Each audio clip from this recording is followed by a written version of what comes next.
Годинешната 22-ра републичка олимпијада на пензионерите од Македонија ќе се одржи на 2 септември во Кочани.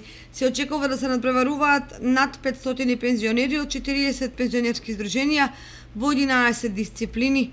Ова денеска беше истакнато на пресконференција што се одржа во просториите на Сдруженијето на пензионери на Кочани.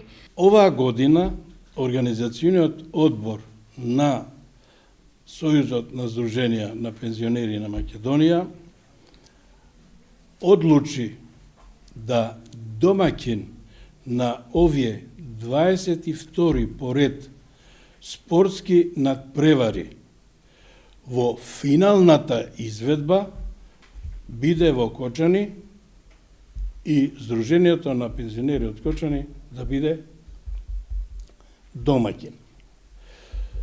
Тоа е и заради резултатите кои што ги постигнува редовно во организацијска смисла и во организирање на вакви слични активности токму Кочанското Сдружение на пензионери.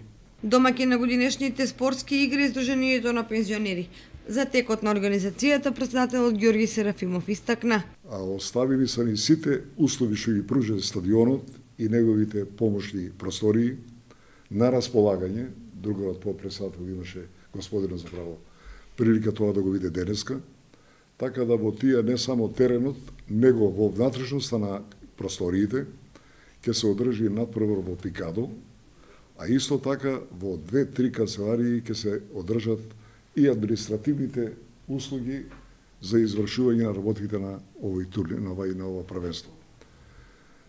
Ние наметнуваме нешто што сакаме да биде поразлично од другите до сега организирани првенства и сметам да поготово здруженијата тоа го поздравуваат, тие што се слушнани за таа намера, да шом се стадионот користи, он да обезбеди идеални услови, тоа да се тренира и да се одвијат надпреварите на убав тревна терен, спремен за такви надпревари. Тоа да биде на едно место. Второ, да биде издвоена публиката од луѓето што спортуваат, од спортистите. Пензионерите спортисти кои се пласираа на републичката олимпијада во Кочани настапија и на повеќе регионални надпревари што се одржаа во мај и јуни.